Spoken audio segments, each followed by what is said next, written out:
ini.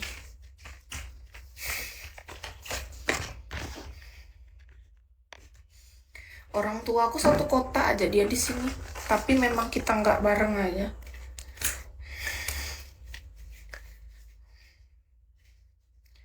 Aku udah beli ini.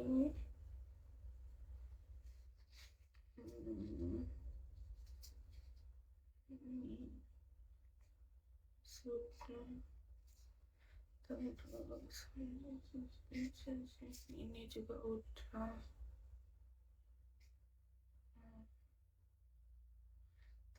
Terus nah.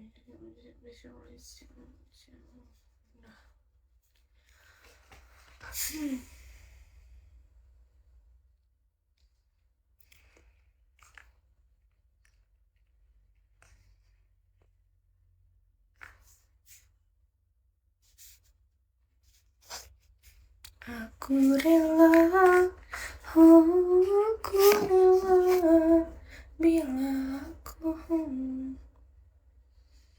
Ini tangan kanan, yang ini kan mirror. Itu buat catatan, karena kita kalau di HP itu bisa hilang, salah pencet, salah tekan. Aku pernah buat catatan di HP hilang gara-gara aku pencet delete. Aku yang pencet delete sendiri hilang.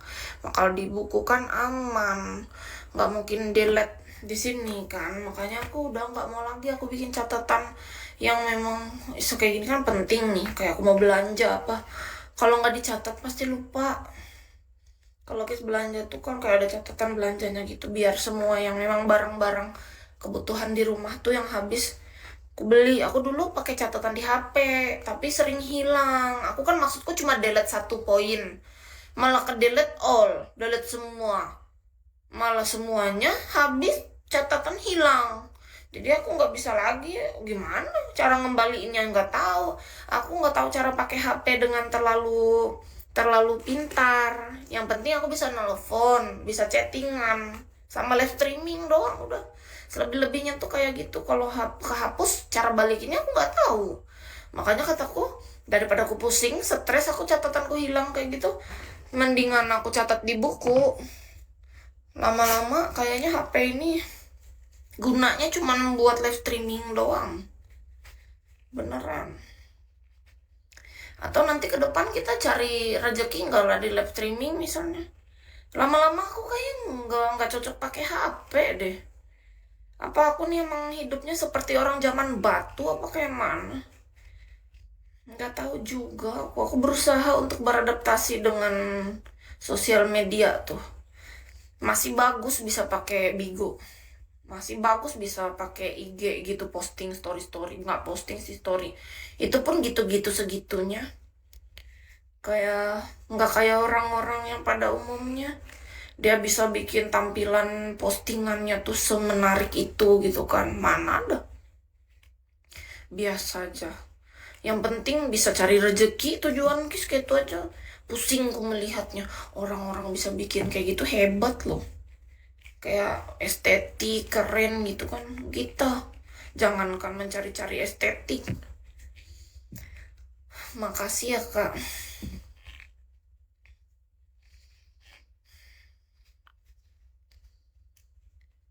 Bagus kita udah masih sehat, bisa cari rezeki aja udah bagus. Mikirin estetik tuh kayak pusing duluan.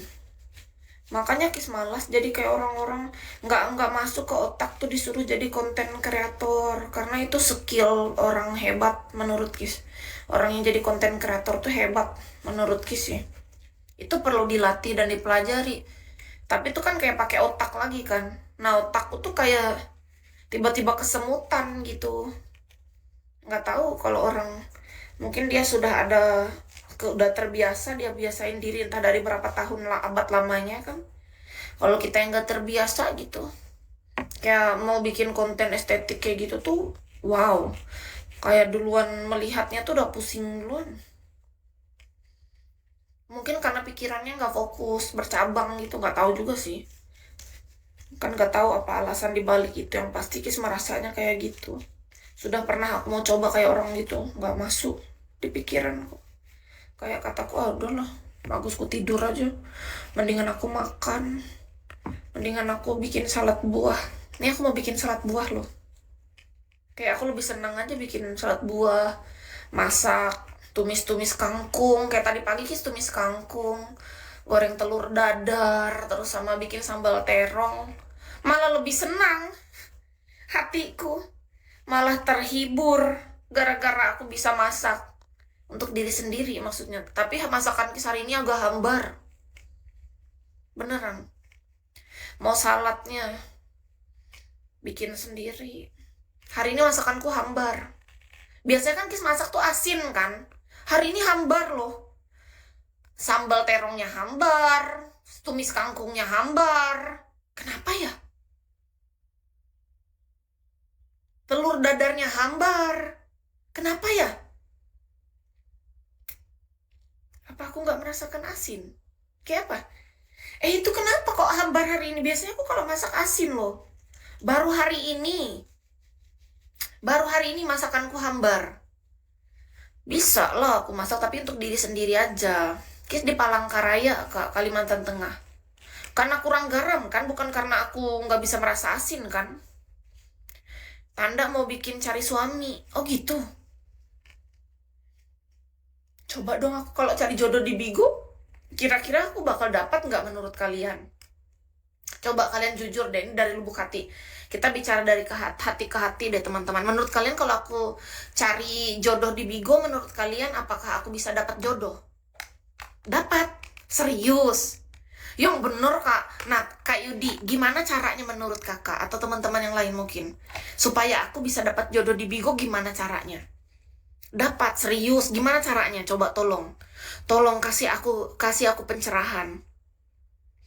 Rebutan, emang aku apaan? Ayolah Kak yang serius lah Kak. Ini aku serius loh. Aku tuh nggak main-main kalau aku bertanya. Artinya aku udah mikirin lama. Coba kasih tahu aku caranya.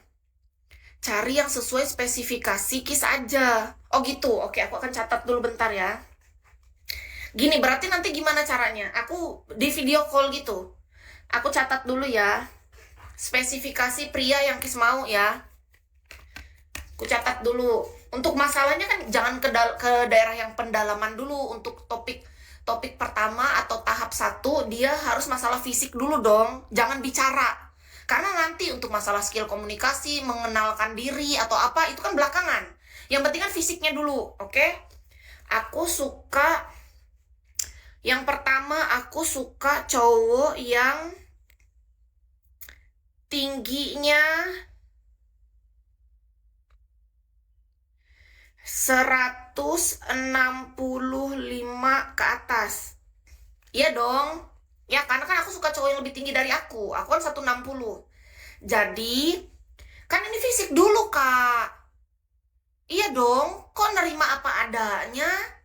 Gimana sih, Kak? Berarti siapapun yang mau sama aku langsung terima. Nggak gitu. Aku nggak mau kalau gitu. Nggak mau. Makasih ya Kak Putra nih. Yang pertama, tinggi harus 165 lebih ya berarti. Ini masalah fisik dulu ya. Yang kedua aku suka yang usianya ya. Usia dari 28 tahun sampai maksimal di 38. Ya kan? 38 ya. Atau lebih.